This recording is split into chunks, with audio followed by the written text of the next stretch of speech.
আপনি জাতীয় সরকার করতে চান, এটা মুখে বলেন না অন্তরে বলেন, এটা বোঝার জন্য বাস্তব প্রয়োগ পদ্ধতি হচ্ছে পিআর পদ্ধতি। তাহলে আপনি বড় দল না ছোট দল? আপনি যদি বড় দল হন তাহলে আপনি বড় অংশ পাবেন। যে যত বড় দল তত বড় চাঁদাবাজিতে ব্যস্ত হয়ে পড়েছেন, যে যত বড় দল সে তত সন্ত্রাসে নিজেকে জড়িয়ে ফেলে আত্মতৃপ্তির ঢেকুর গেড়ে বলছেন আমরা বড় দল, আমাদের কিছু সমস্যা থাকবে। এই দেশ পরিবর্তনে আপনার সবচেয়ে বড় বাধা জনগণের কাছে। আপনি তো বড় দল, তাহলে আপনার ভয় কেন? আমি তো ছোট দল, আমার তো ভয় নাই। আমি ছোট দল, আমি ছোট অংশ পাবো, জনগণ যা রায় দেবে তার ভিত্তিতে হিসাব হবে। কিন্তু এই 53 বছরে আমাদের অবস্থার পরিবর্তন করার জন্যই তো আমাদের এই জনগণ নতুন কোনো একটা বন্দোবস্তর কথা তারা বলতে চায়। 53 বছরে আমাদের এই সংস্কৃতি পরিবর্তন হয় নাই। এখন আমি বলতেছি এই নতুন পদ্ধতিতে আমাদের জনগণ অভ্যস্ত নয়। জনগণ অভ্যস্ত। আমরা সংস্কৃতি ভেঙে আমরা পুরনো সংস্কৃতির ঊর্ধ্বে উঠে নতুন সুন্দর কোনো বন্দোবস্ত দিতে চাই না বলে আমরা এটা মানতে চাই না। জনগণ অভ্যস্ত নয়, জনগণকে এত ছোট ভাবার কোনো কারণ নাই। জনগণ এটা বুঝে, জনগণ এই পদ্ধতিতে চায় বলেই আমাদের এই আন্দোলনে এক এক করে মানুষ সম্পৃক্ত হচ্ছে। এটা চাপের কথা নয়, এটা প্রেশারের কথা নয়, এটা বাধ্য করার কথা নয়। আলোচনার ভিত্তিতেই আমাদের এই সমস্যার সমাধানের পথ বের করতে হবে। কারণ আমাদের 53 বছরেতে সব অলি গলি পার হয়ে আমরা তো এসে মানুষকে মুক্তির ব্যবস্থা করতে পারি নাই, মুক্তির রাস্তা তো আমরা দেখাতে পারি নাই, মানুষের ভাগ্য উন্নয়নের জন্য তো আমরা কোনো পথ তাদের সামনে খুলে ধরতে পারি নাই। তাহলে প্রপোর্শনাল রিপ্রেজেন্টেশনের জায়গায় আমরা কেন এখন পর্যন্ত কোনো রাস্তা তৈরি করতে পারছি না? আমার অসুবিধাটা কোথায়? পৃথিবীর যেসব রাষ্ট্রে আছে সেই সব রাষ্ট্রের সাথে আমরা যদি একটু মিলানোর চেষ্টা করি, মিলানোর দরকার নেই। আমরা অগ্রপথিক হব, আমরা মডেল হব, আমরা ভালো কিছু করে দেশ শুধু নয় আমরা গোটা বিশ্বকে দেখাবো। সেই পথ এবং পদ্ধতি তো আমাদের আবিষ্কার করার দায়িত্ব এই নতুন প্রজন্ম গ্রহণ করেছে। পৃথিবীর ইতিহাসে 2024 এবং জুলাই আগস্টের মতো এরকম ঐতিহাসিক গণ অভ্যুত্থান আর কোন রাষ্ট্রে কে করেছে? যেই রাষ্ট্রে গণ অভ্যুত্থান করেছে আমরা আগামী দিনে এমন বন্দোবস্ত মানুষের সামনে তুলে ধরতে চাই, এমন পাটাতন তৈরি করতে চাই যেখানে আর স্বৈরাচার মাথা উঁচু করে দাঁড়াতে পারবে না। এটা কি করে একটা দল বলে আমি মাথায় আসে না। টকশোতে টেলিভিশনের সামনে আত্মতৃপ্তির সাথে আমি বলছি, আমার পাশে বসে সহ আলোচক দ্ব্যর্থহীন কণ্ঠে বলছে, তার কোনো অনুতপ্ত নাই, কোনো অনুশোচনা নাই, কোনো প্রতিক্রিয়া নাই। তার প্রতিক্রিয়া হচ্ছে আমরা বড় দল, আমাদের বড় সমস্যা, আমাদের বড় কোনাকুনি, আমাদের বড় হাজার হাজার লোক আমাদের বহিষ্কার হবে। অথচ যে যত বড় দল, যে যত বড় কোরবানি করেছেন তত তো সে বেশি আনন্দ করেছেন। আজকে 2024-এর জুলাই গণ অভ্যুত্থানের পরে বাংলাদেশের জনগণের সবচেয়ে বড় প্রত্যাশা হচ্ছে যে যত দল বড় তার এই দেশের প্রতি দায়িত্ব তত বড়। বাংলাদেশ জামাত ইসলামী দল হিসাবে বড় বা ছোট পর্যালোচনা করে না। বাংলাদেশ জামাত ইসলামী দল হিসাবে ভূমিকা পালন করতে সক্ষম হয়েছে বলে এখনো কল রেকর্ডে শেখ হাসিনা এই কথা বলে যে আবার যদি সুযোগ পাই তাহলে জামাত ইসলামী ছাত্র শিবিরকে দেখে নেব। তার মধ্যে বোঝা যায় জামাত ইসলামী ছাত্র শিবির হচ্ছে তাদের সবচেয়ে বড় শত্রু। আজ একটা কল রেকর্ড আপনারা নিশ্চয়ই একজন ওসির সাথে আওয়ামী লীগের এক নেতার কল রেকর্ড আপনারা শুনছেন। কারা দেখে হাত জাগান, কারা শুনেছেন? সেখানে জামাত ইসলামী ছাত্র শিবির ছাড়া তারা কাউকে টার্গেট করে নাই। আমি একটা কথা পরিষ্কার বলি, জুলাই আগস্ট আবার আসছে, আমরা ক্রেডিট নেওয়া রাজনীতি করার জন্য বক্তব্য দেব। আমি ক্রেডিট নেওয়ার জন্য এই বক্তব্য দিচ্ছি না সাংবাদিক বন্ধুদের, আমার কথায় ভুল বুঝবেন না। ওই কল রেকর্ডে পরিষ্কার আওয়ামী লীগের নেতা যখন ওসিকে কথা বলছেন, ভালো করে মনে রাখবেন জামাত ইসলামীর বীজ পর্যন্ত আমরা শেষ করে দেব, কারণ তাদের কারণে আমাদের পতন হয়েছে। পৃথিবীর একজন শ্রেষ্ঠ ইসলামিক স্কলার, তাকে জিজ্ঞেস করা হয়েছিল, তার কাছে জানতে চাওয়া হয়েছিল আমি কি করে বুঝবো আমার প্রকৃত শত্রুকে, আমি কি করে বুঝবো দেশের কল্যাণে কে আসলে কাজ করে, আমি কি করে বুঝবো যে প্রকৃত টার্গেট আমাকে কাকে নিতে হবে, ভালো দল কোনটা, এবার বুঝার উপায় কি?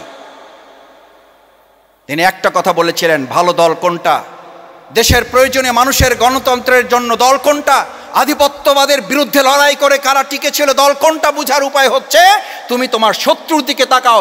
শত্রু কাকে টার্গেট করেছে? সে হচ্ছে জনগণের বন্ধু।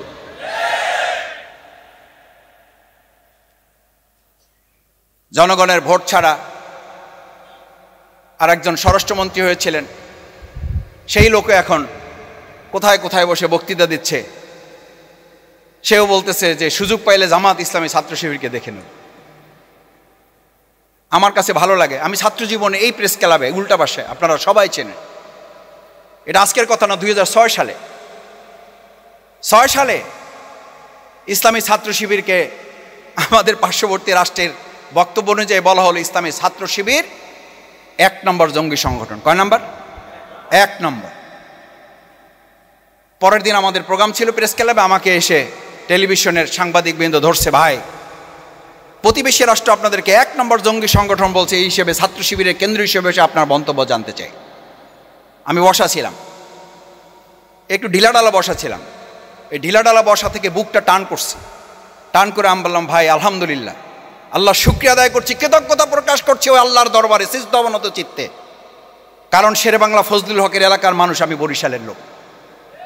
শেরেবাংলা ফজলুল হক এখন থেকে বহু বছর আগে বলে গেছে, ওই আধিপত্যবাদী রাষ্ট্র যতক্ষণ তোমাকে বন্ধু বলবে ততক্ষণ বুঝতে হবে তুমি ভুল পথে আছো, আর যতক্ষণ তোমাকে রং পথে আছো, তোমাকে শত্রু টার্গেট করবে ততক্ষণ বুঝতে হবে তুমি ঠিক পথে আছো।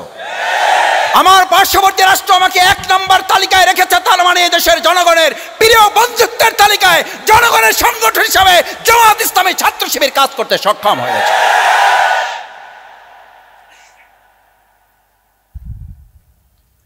দুই 2024-এর জুলাই আগস্টের গণ অভ্যুত্থানে আমরা শুধু একটা সরকার পতন করি নাই, আমরা শুধু শেখ হাসিনার লড়াই নাই, আমরা আধিপত্যবাদের কবর রচনা করেছি। হে কারণে আমাদের এই প্রেস ক্লাবে, আমাদের এই পল্টন মোড়ে, আমাদের এই মৎস্য ভবনে এই নেতারা যারা এখানে কর্মীরা বসে আছেন, ক্ষুদ্র ক্ষুদ্র কর্মীরা জীবন বাজি রেখেছেন।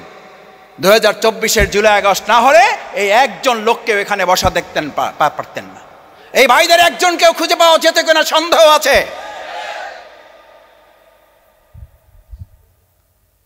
জীবন বাজি রেখে তারা এখানে পল্টন মোড়ে এসেছে, জীবন বাজি রেখে মৎস্য ভবনে এসেছে। তারা জানতো না সেনাবাহিনী, পুলিশ, র্যাব আমাদেরকে গুলি করবে নাকি তারা আমাদেরকে বুকে আগলে ধরবে। আমরা গুলি বুকে ধারণ করার সিদ্ধান্ত নিয়ে ওখানে এসেছিলাম। সকাল 10:30, 11:30 পর্যন্ত এই ভাইদের সাথে ফোনে যখন আমার কথা হয়, বলেছে মাসুদ ভাই যাচ্ছি, আল্লাহ ভরসা, যা হয় হবে।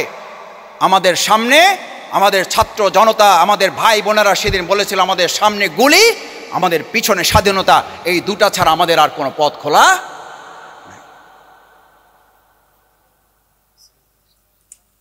সম্মানিত ভাই এবং বন্ধুগণ, আমাদের এই প্রিয় মাতৃভূমি বাংলাদেশের জন্য আজকের এই যে প্রেক্ষাপট তৈরি হয়েছে, এই প্রেক্ষাপটে মানুষের চাহিদা কি? এই প্রেক্ষাপট কেন তৈরি হয়েছে? তৈরি হয়েছিল আমরা গোলামির জিনজির থেকে মানুষকে মুক্ত করতে চেয়েছি। এই গোলামি শুধুমাত্র পার্শ্ববর্তী রাষ্ট্রের গোলামি নয়, এই গোলামি কোনো একটা দলের গোলামি থেকেও মানুষকে মুক্ত করার জন্য দেশে মানুষ জীবন দিয়েছে। পরিবারতন্ত্র থেকে মানুষকে মুক্ত করার জন্য দেশে মানুষ জীবন দিয়েছে। কিন্তু এখন আমরা শুনি আমরা বড় দল, আমরা বড় দল, এই কথা আমি বললে তা আমরা তাহলে ছোট সময় কি কবিতা পড়ছি, কবিতার লাইন চেঞ্জ করতে হবে। ওই কবি জীবিত থাকলে তাকে তো এখন ওই কবি বলতো যে ভাই আমি ভুল করছি। নিজেকে যে বড় বলে বড় সেই নয়, লোকে যাকে বড় বলে বড় সেই হয়। এই কবি জীবিত থাকলে এখন আমাদের বক্তৃতা শুনলে হার্ট ফেল করত। এই কবি জীবিত থাকলে এখন বলতে ভাই আমি কবিতা লিখে ভুল করছি, আমারে মাফ করে দেন ভাই। আপনাদের মতো এই জাতি যে এই দেশে আছে, এই জাতির জন্য এই কবিতা না, এই কবিতা অন্য দেশের জন্য। মাপ চাইতো না, চাইতো না। কি অদ্ভুত একটা ব্যাপার। আমরা বড় দল, আমরা এটা চাচ্ছি, এটা হবে, আমরা এটা করতে চাই, এটা করতেই হবে। আরে ভাই এইটা করতে হবে, আমরা বড় দল। এই কথা তো ওবায়দুল কাদের বলতে বলতে তো লঙ্গি ছাড়া পালাইতে বাধ্য হয়েছে। এই কথা বলতে বলতে তো শেখ হাসিনা তার পরিবার ছাড়া আর কাউকে নিতে পারে নাই। এই পরিবারতন্ত্র আমাদেরকে কথা শিক্ষা দিয়েছে। এরপর পরিবারতান্ত্রিক একটা ব্যবস্থায় দেশ কিভাবে পরিচালিত হয়। যেই শেখ হাসিনা 3 দিন আগে তার পরিবারকে ক্ষুদ্র মেসেজ দিছে না দেয় নাই? কি মেসেজ দিছে? যে তোমরা ছাড়া বাকি কে কোথায় যাবে উই ডোন্ট কেয়ার দেয়ার, আমি এটা পরোয়া করি, এটা নিয়ে চিন্তা আমার দরকার নাই, তোমরা পালাও, তোমরা পালাও। পরিবারতন্ত্রের রাজনীতি আগামী দিনেও যদি আমি করি তাহলে আমাকে মনে রাখতে হবে ওই পরিবার আমাকে ফালিয়ে এই জনগণকে ফেলে রেখে তারাও হয়তো পালিয়ে যাবে, কারণ ওটা পরিবারতন্ত্রের রাজনীতি, ওটা জনগণের রাজনীতি নয়। শিক্ষা নিতে আর কত লাগে? বাংলাদেশের মানুষ কবে শিক্ষা নেব? আমরা কবে শিক্ষা নেব? আমি এই কথা বলে বারবার আবার বলছি, আমরা ফেসিবাদের উত্থানের জন্য এই কথা বলছি না, আমাদের বিভেদের ঐক্য তৈরি করার জন্য আমরা এটা বলছি না, ঐক্যের বিভেদ তৈরি করার জন্য এটা বলছি না, আমাদের সতর্ক করার জন্য কথা বলতে হবে। বাংলাদেশ জামাত ইসলামীর নেতৃবৃন্দ জানতেন তার ফাঁসি হবে, জানতেন তাকে হত্যা করা হবে, জানতেন তাকে শহীদ করা হবে। মীর কাসেম আলী মিন্টুকে জানিয়ে দেওয়া হয়েছিল আপনি দেশে ফিরলে আপনাকে হত্যা করা হবে। তিনি এই কথা বলতে পারতেন, দেশের পরিস্থিতি ভালো হোক তারপর দেখি আমি আসতেছি, তিনি এই কথা বলতে পারতেন। তোমরা যারা আছো আপাতত আমার প্রতিষ্ঠান দেখে রাখো, কারণ আমার নিরাপত্তা আগে, সেফটি ফার্স্ট, আমার নিরাপত্তা আগে। যেই শফিকুল ইসলাম মাসুদ বলে, সেই শফিকুল ইসলাম মাসুদের কাছে সে না নিজে নিরাপদ, না তার হাতে কোনো একটা দেশ নিরাপদ। আমাদের মীর কাসেম আলী মিন্টুকে তো এই কথা জানিয়ে দেওয়ার পর তিনি মাথা উঁচু করে এয়ারপোর্ট দিয়ে লুকিয়ে নয়, ক্যাপ পরে নয়, মাস্ক পরে নয়, মাথা উঁচু করে তিনি বলেছেন এই দেশ আমার, আমার মৃত্যুর ঠিকানা এই দেশ, যদি আল্লাহ কবুল করে থাকেন তাহলে এই দেশে আমার মৃত্যু হবে। ওনাকে পরিবার থেকে বলা হয়েছিল আপনার অফিসে যাওয়ার দরকার নাই, বলছে ওটা আমার অফিস নয়, ওটা আমার এই দেশের মানচিত্রের জনগণের ভালোবাসার প্রতীক, আমি আমার অফিসে যাব। উনি ঘর থেকে গ্রেপ্তার হয়েছেন, অফিস থেকে হয়েছেন। This is history, we have nicely glorious past.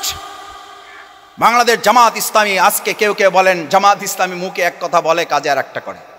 Bangladesh Jamaat ইসলামী সেই দল যা তারা করে সেইটাই তারা বলে, আর যা বলে সেটাই তারা করে।